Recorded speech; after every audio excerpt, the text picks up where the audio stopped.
What is up, guys? Welcome back to my channel. It is Angel, the Psych NP, and if you are new here, welcome, and if you are old here, welcome back. So today is a quick little conversation about, I need to give y'all an update about something I said in a previous video about some of the companies, because I want to keep y'all informed on how we get to the money out here in this profession. I still stand 10 toes down that as nurse practitioners and post-pandemic, I think we have been put in a very unique place to go into private practice. And this is just not for pmhnp. This is also for family nurse practitioners as well. I know a few family, I don't know them personally, I should say, but I do know some family nurse practitioners that are in private practice, doing it from home, doing their own business. I can, if I remember, I will drop one of the girls in page in the description box, so you can follow her if you're a family nurse practitioner. You want to know how she does it. But also, I do know from groups that I'm in on Facebook, and I know y'all hear me mention the groups a lot, but all you really have to do on Facebook, because sorry about that, I still don't know why this thing keep turning, but all you have to do on Facebook is put in nurse practitioner group. There are tons and tons and tons of nurse practitioners group on there. You can do weight loss is a big thing now. Hormone therapy is really, really big. Like, I think he said that he's making about $90,000 a month off hormone therapy, and he is self-paid. He's all cash pay, and he does the transgender community. Like, that's his what's the word I'm looking for? His population of people that he caters to. So he does talk about like niching down when you get into private practice, like niching down and then running with that, you know. So there are a lot of opportunities that I just think that we all don't know about. And I'm like, I want the money, but I really care more about the freedom, right? But to have the freedom, you got to have the money, right? So they kind of go hand in hand. So about one of the companies that I was telling you guys about from the video where I was talking about how much money I made, I think I said some things that were wrong, and I'm going to correct it, because I'm going to correct it because it deserves to be corrected, but I'm also going to correct it for you guys when you're coming into this field, that these are companies that you could potentially work for and still have your private practice, but just not with all of the work that comes along with it. Like, they do their billing for you and everything. So it's one of the companies that I said that the headline is like, oh, you can make up to $206 an hour. So I've reached out to 3 of those companies that are really big in that arena, and I've got some clarity on that. So the $206 an hour or the $196 an hour is just like a number they put out there, but I've gotten clarity. So what can happen is that, say for instance, you have an evaluation. The evaluation, you may need, you can make, depending on the insurance company, let's say they pay out $195 for an evaluation. So you'll get paid the $195 for the one evaluation, which is typically 60 minutes an hour, right? But if you have a 15-minute follow-up, and let's say one of the insurance company pays $75 for a 15-minute follow-up. So you got the 15-minute follow-up. If there are 4, you could do 4 15-minute follow-ups in an hour. So you got 75 times an hour. So if you only doing a medication management, a refill, or just a quick check-in with somebody, then guess what? You have made $300 for that 1 hour. So if you got 4 evals in a day. Somebody do the math, drop it in the comments. If you got 4 evals for a day at $195 an hour, and then you working a 12-hour shift, right? And then the next 8 hours of the shifts is like medication management, and you seeing 4 patients. If pending you don't have any cancellations or anything, that's $300 an hour times 8. You could make some money, right? Now granted, that's on the high end, right? That's depending. Everybody show up for their appointment. All those things are factors into what the bottom line is for the day. But that's what could be made, right, if everything runs smoothly. So I was wrong in saying about working for those companies, because you can work for those companies. And what I did was I signed up with those companies, and I am going to start out working with them while I'm working on doing my own thing simultaneously. So I'll probably be seeing some cash pay patients for my own private business while I work for them through the insurance companies, and let them build the insurance company. They take off whatever they take off, and then I get my money. Of course I'm gonna let you all know what that look like, because I love this field. I really do. I am walking in purpose. I'm not here just because, but I'm gonna be compensated, and I'm gonna be compensated well for anything that I do. So if the math ain't mathing based on what they told me, I'm gonna let y'all know.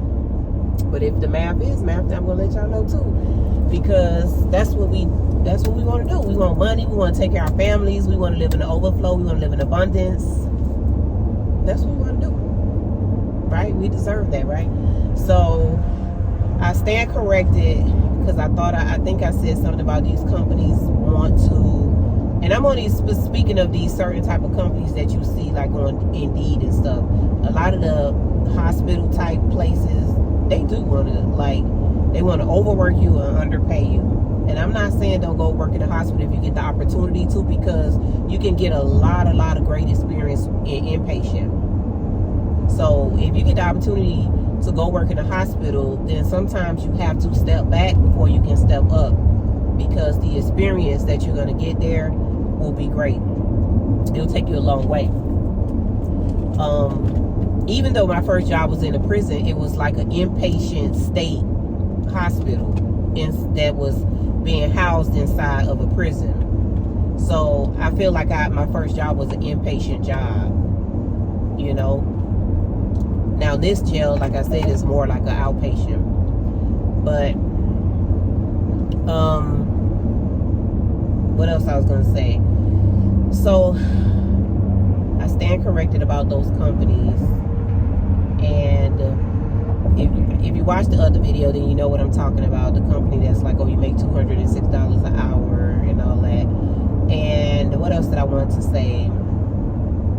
Oh, so guess what? I know I said this too in another video, but I am working on being more obedient when I hear the voice of the Lord. So I'm driving down the street about 4 weeks ago, and I hear the Holy Spirit says, go back to school. And I'm like, that must be a voice that the patient be hearing, because that ain't the Holy Spirit telling me to go back to school. Because I've been adamant about not going back to school. I'm like, I'm not going back for my doctorates. For what? You don't make no more money. It's just a title. I don't care about the title of being called a doctor or none of those things. It just didn't matter to me.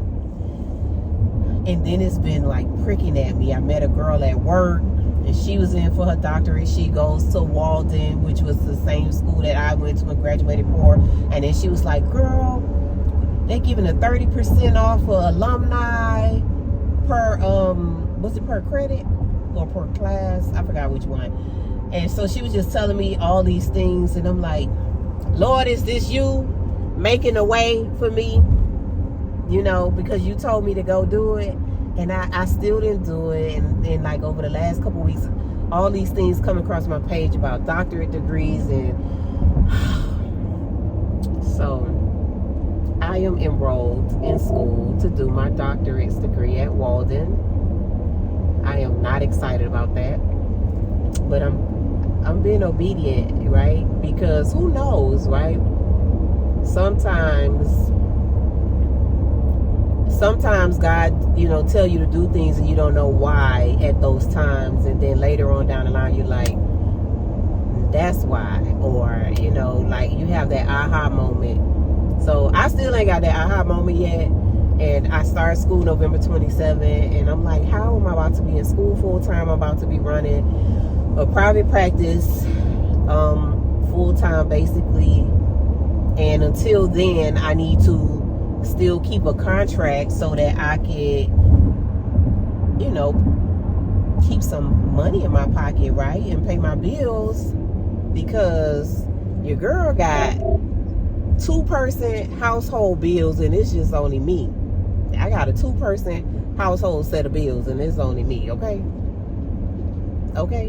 so I gotta go to work, right? So I'm going to be working a contract. I am going to be doing a practice, and I'm going to be in the school for my doctorate. So I don't want to hear y'all in my comments talk about what y'all can't do, because y'all need to call me for some motivation. Speaking of, right, my friend, she was like a marketing guru for Comcast for years, and she was like, why don't you offer a consult for people to pick your brain? And it's she's been telling me this since I became a travel nurse, and I just was like, nobody I can just tell people, So a lot of y'all come to my DMs, and if I give you guys just whatever you ask me in my DMs, if I know, I give it to you. So I am offering a consult. It's on my IG page.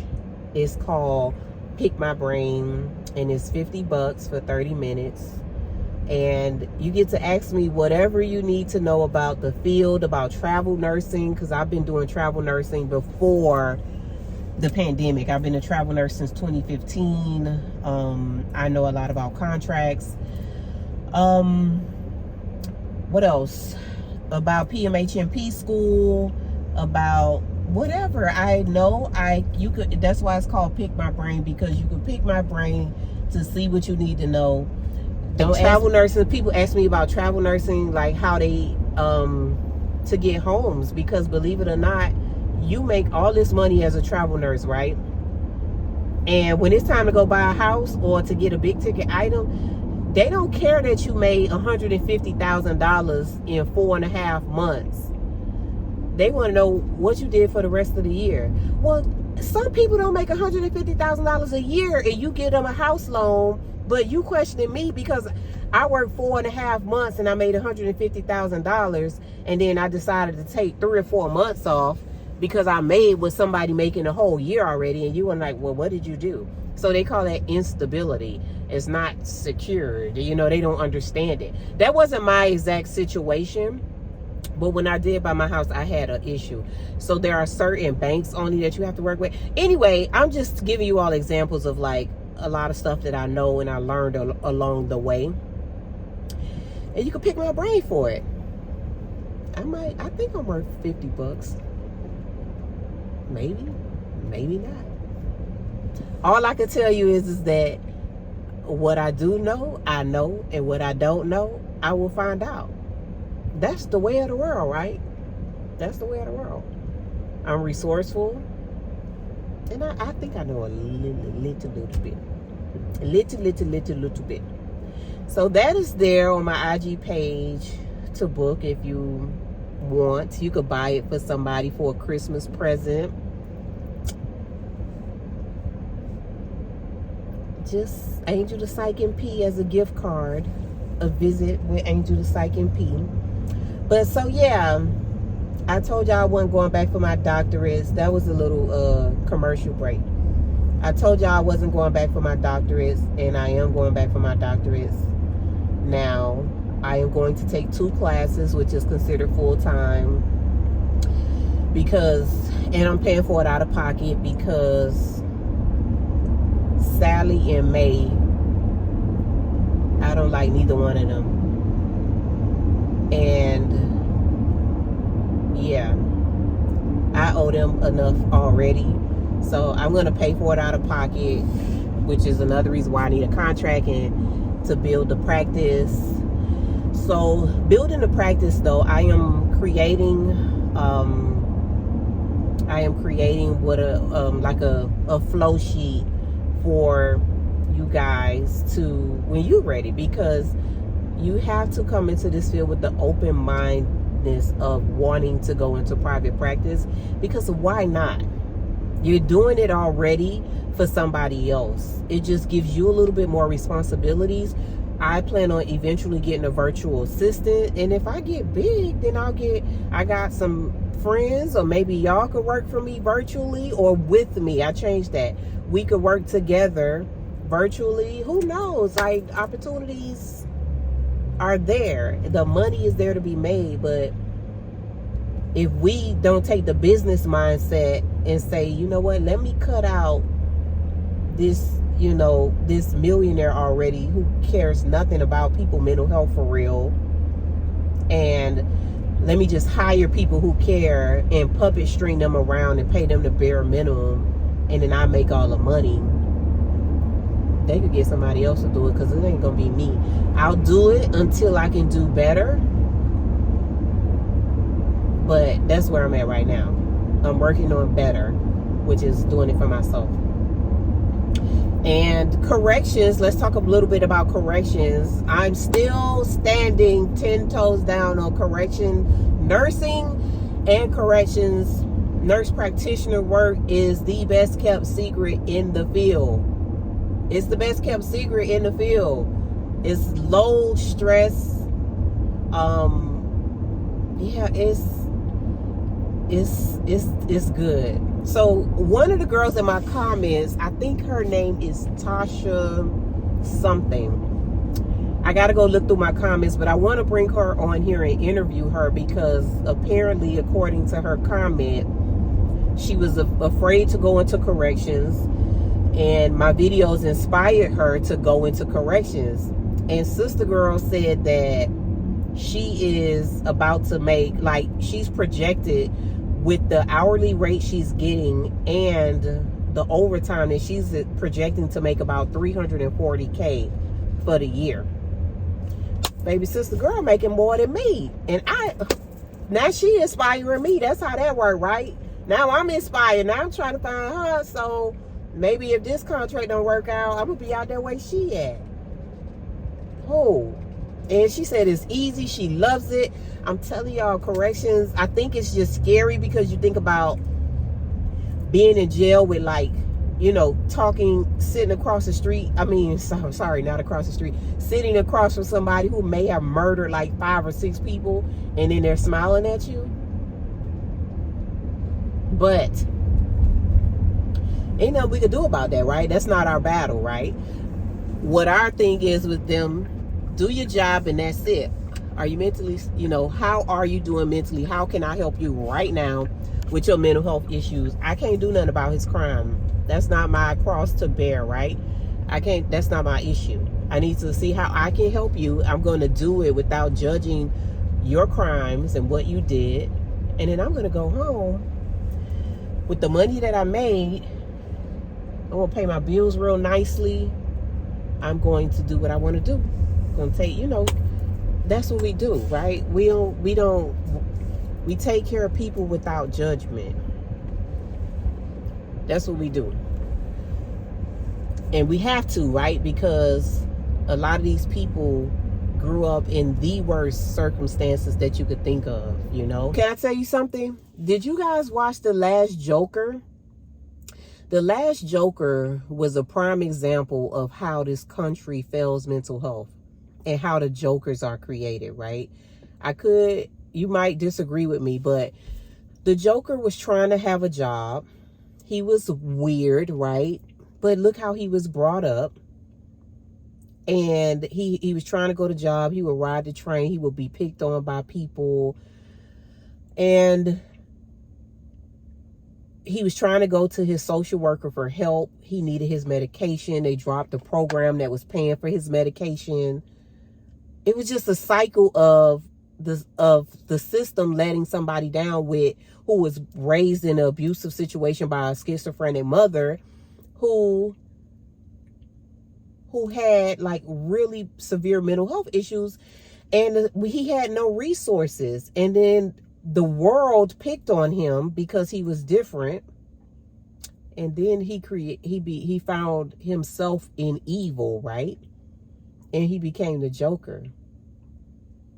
But look at all the things that the mental health issues that led up to him leading to him becoming a Joker. He was trying to get help. And I feel like this is where we are in society right now.